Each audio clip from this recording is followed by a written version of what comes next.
Hello everyone, I welcome you to this amazing platform. और यहाँ पे हम फिर से एक नया वीडियो लेके आए हैं आपका रैपिड रिवीजन का, जिसमें आपका चैप्टर रहने वाला है न्यू एनसीईआरटी का लाइंस एंड एंगल्स। ठीक है, तो चलिए 15 मिनट के अंदर हम कोशिश करेंगे इससे भी हम जल्दी इसको खत्म करें। ठीक है, तो टाइमर यहाँ पे हमने कर दिया है स्टार्ट। और घड़ियाल बाबू आप प्लीज नीचे जाएं।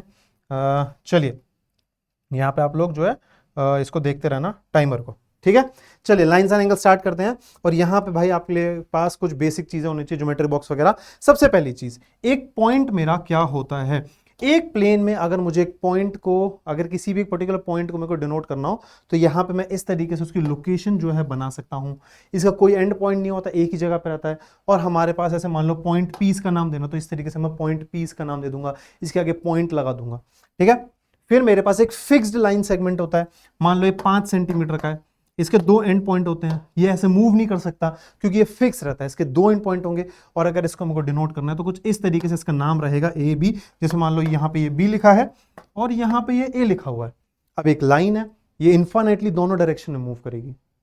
ये इस तरीके से यहाँ पे भी मूव कर सकती है, इस तरीके से यहाँ पे। इसका अगेन 0 एंड पॉइंट, यहाँ पे मान लो पॉइंट ए, यहाँ पे पॉइंट बी, या फिर मान लो इसका नाम एल। इसको एक सिंगल डिजिट से भी डिनोट किया जा सकता है इस तरीके से।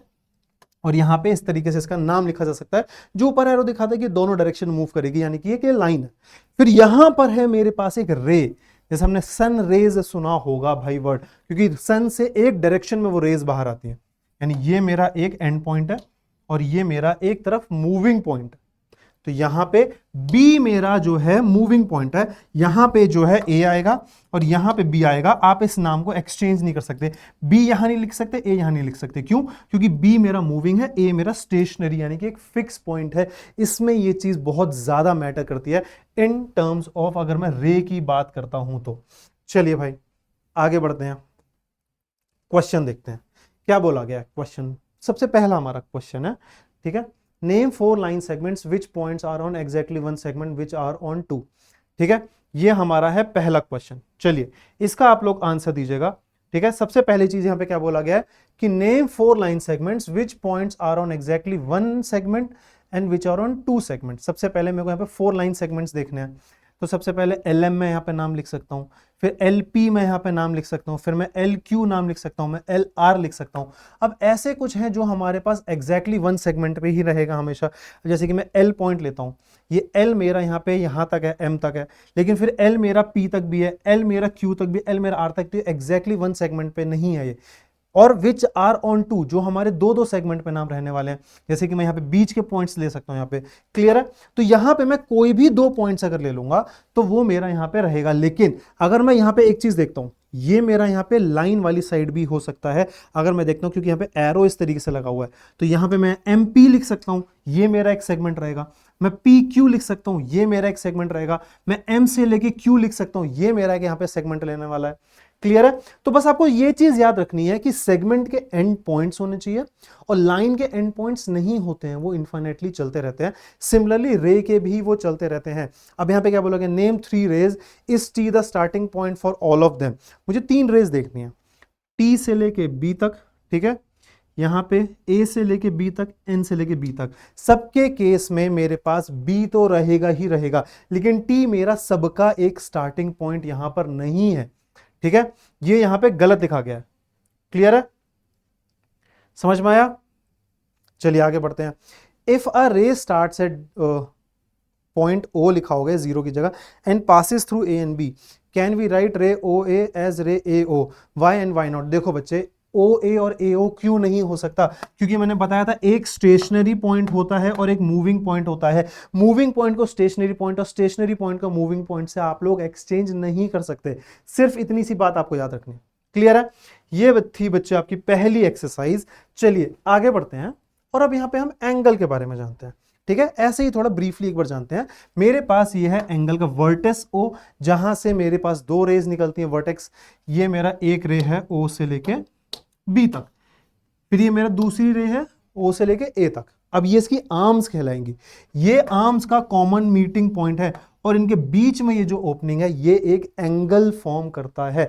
अब इसका नाम मैं क्या लिख सकता हूं, या तो मैं डायरेक्ट एंगल ओ लिख सकता हूं, यहां पे मान लो ए लिखा तो एंगल ए लिख सकता हूं, या फिर एंगल ए ओ बी लिख सकता हूं, या फिर एंगल बी ओ ए लिख सकता हूं। बट याद रखना ओ बीच में आना बहुत जरूरी है, ओ का बीच में आना बहुत जरूरी है। क्यों? क्योंकि ओ यहां पे मेरा ये यहां पे वर्टेक्स दिखाता है, ठीक है। मैं इसको लेटर से डिनोट कर सकता हूं, सिंगल लेटर, मैं इसको वर्टेक्स से डिनोट कर सकता हूं, मैं यहां पे इसको इस तरीके से डिनोट कर सकता हूं। आर्म्स कौन से रहने वाले हो कुछ फर्क नहीं पड़ता, चाहे उस आर्म का पहला नाम लिखो चाहे इस आर्म का पहला नाम लिखो, लेकिन आर्म्स दोनों का नाम लिखना बहुत जरूरी है। अब यहां पे देखो बच्चे, second question, identify name, name all four angles marked around the central vertex P. मुझे यहां पे एंगल्स का नाम लिखना है, क्लियर है। Angle T P R, angle T P R, फिर angle R P Q, angle Q P W, angle T P W. यहां पे आपको ये चार एंगल्स दिखाई दे रहे हैं, क्लियर है। Name all four angles marked around the central vertex P. फिर बोनस चैलेंज क्या है, mark any three non collinear points. भाई नॉन कोलिनियर पॉइंट्स क्या होते हैं? कोलिनियर पॉइंट्स वो जो एक स्ट्रेट लाइन में आते हैं। मेरे को तीन नॉन कोलिनियर पॉइंट्स का मार्क करना है, तो मैंने एक ये पॉइंट ले लिया, एक ये पॉइंट ले लिया, एक ये पॉइंट ले लिया, एक स्ट्रेट लाइन में नहीं है मेरे पास, मैंने बाकी एंगल्स और नाम्स का यहां पे नाम दे दिया है, क्लियर है। चलिए, अब किसी भी एंगल को मेजर करने के लिए मेरे पास एक इंस्ट्रूमेंट होता है जिसको हम यहां पे कहते हैं हमारा एंगल नापने के लिए। आप लोग आसान भाषा में प्रोटेक्टर कहते हो, कुछ लोग डी कहते हैं। इस तरीके से मैं यहां पे नापा जाता है, क्लियर है। कुछ इस तरीके का आपके पास एक डी इंस्ट्रूमेंट होगा जो कुछ ऐसा दिखता है आपके ज्योमेट्री बॉक्स में, ठीक है। जब वो यहां से, या तो आप एंगल यहां से नापना स्टार्ट करोगे, याद रखना तो जीरो ये वाला लोगे, नहीं तो यहां से नापना स्टार्ट करोगे, जीरो यहां पर भी होता है, वहां पर 0 और 180 दोनों होगा, यहां पर 0 180 दोनों होगा। अगर एंगल आपका यहां से ऐसे खुल रहा है तो 0 यहां से होगा, अगर आपका एंगल इस तरीके से यहां से खुल रहा है तो 0 आपको यहां से लेना है, बस इतनी सी बात याद रखना।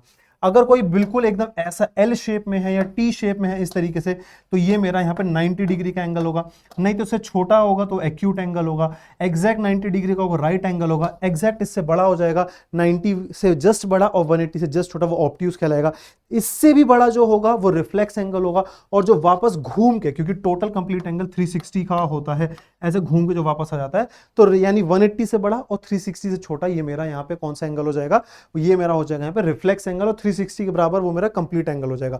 एग्जैक्ट 180 वो मेरा एक स्ट्रेट एंगल यहाँ पे हो जाएगा। जैसे कि आप यहाँ पे देख सकते हैं कि किस तरीके से मैं यहाँ पे कंस्ट्रक्ट कर सकता हूँ कुछ सारे, बहुत सारे एंगल्स। ये आपको इसकी मदद से कंस्ट्रक्ट करना है, ठीक है। मुझे यहाँ पे इनका डिग्री मेजर निकालना है, तो यहाँ से 0 से लेके मान लीजिए मैं B तक निकालता हूँ, तो ये मेरा यहाँ पे 65 मुझे दिखाई दे रहा है। मान लो एक एंगल मुझे यहाँ पे क्या निकालना है, BXE, तो BXE ये मुझे ऐसे बीच का एंगल निकालना है, ठीक है। ये मुझे ऐसे बीच का एंगल निकालना है, तो मैं यहां से निकालना शुरू करूंगा। यहां पे मुझे 65 दिखाई दे रहा है, यहां पे मुझे 145 दिखाई दे रहा है, तो 65 और 145 इनके बीच में मुझे यहाँ पे सब्ट्रैक्शन कर दूंगा, मेरे यहाँ पे एंगल आ जाएगा BXE। नेक्स्ट मेरे पास क्या है, CXE, ये रहा मेरे पास CXE। यहाँ पे मेरे पास 85 मुझे दिखाई दे रहा है, और यहाँ पे अगेन मेरे पास यहाँ पे 145 मुझे दिखाई दे रहा है, तो आपको सब्ट्रैक्ट करना है, मैंने यहाँ पे 40 डिग्री आ गया, ठीक है। इसी तरीके से बाकी के एंगल निकालोगे।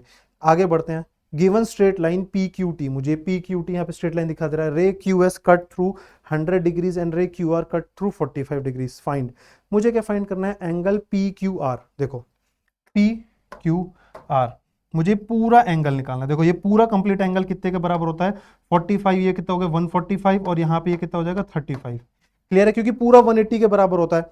अब मुझे PQR यानी 100 + 35 135 मेरे पास यहाँ पे ये एंगल हो जाएगा, क्लियर है। PQR, आगे बढ़ते हैं PQS ये मुझे 100 यहाँ पे सिर्फ इतना से दिखाई दे रहा है। नेक्स्ट यहाँ पे मेरे पास क्या है, ये मेरा थोड़ा सा ढक गया है, PQT, ये बच्चा आप लोगों के लिए होमवर्क है, एक बार मुझे जरा यहाँ पे देख के बताना, PQT ये मेरा स्ट्रेट एकदम मुझे एंगल दिखाई दे रहा है, इसका मेरा मेजर यहाँ पे क्या रहने वाला है। जैसे कि मैंने आपको कहा स्ट्रेट मेरा यहाँ पे 180 डिग्री के बराबर होता है, तो एक बार कमेंट सेक्शन मुझे जरूर बताना। नेक्स्ट देखो बच्चे, मेरे पास यहाँ पे क्वेश्चन आ चुका है। नेक्स्ट क्वेश्चन क्या है, चैलेंज 1, अशोक चक्र has 24 spokes, what is the exact degree measure of the angle between two adjacent spokes। मुझे दो adjacent spokes के बीच का यहाँ पे चाहिए, ठीक है, दो एडजेसेंट स्पोक्स के बीच में, तो टोटल मेरे पास क्या होता है 360 डिग्री। क्लियर है? टोटल मेरे पास होता है 360 डिग्री। तो मेरे पास दो एडजेसेंट स्पोक और टोटल यहाँ पे 24 स्पोक्स मुझे दिखाई दे रहे हैं। तो 360 डिग्री को मैंने 24 स्पोक्स में डिवाइड कर दिया है। यहाँ पे मेरे पास क्या आ जाएगा, गेस करके मुझे बताना जरा कमेंट सेक्शन में क्या आंसर आने वाला है। ठीक है, नेक्स्ट देखो, I am an acute angle double me acute triple me acute quadruple me acute multiply by 5 times. अब ये मेरा ऑब्ट्यूज हो जाएगा, है ना।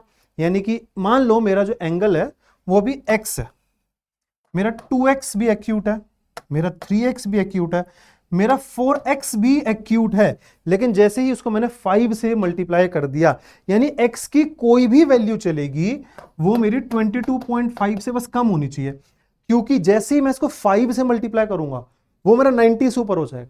लेकिन जब मैं 4 से कर रहा हूं तो देखो मेरा 88 समथिंग 89 है ना। तो यहां पे मेरे पास इसके लिए कोई भी वैल्यू चलेगी, बस वो 22.5 से यहां पे कम होनी चाहिए। और जैसे कि मैंने कहा था बच्चों कि यहां पे 15 डिग्री आंसर आ जाएगा। लो भाई मैंने बता दिया। ठीक है, दो स्पोक के बीच में, ये रहा मेरा स्पोक है ना, इसके बीच में एंगल मेरा 15 डिग्रीज रहने वाला है। ठीक है, सो आई होप बच्चों यहां तक मैंने आपको जो भी कराया वो मैंने आपको बहुत ही जल्दी एग्जैक्टली 15 मिनट से पहले आपको करवा दिया है।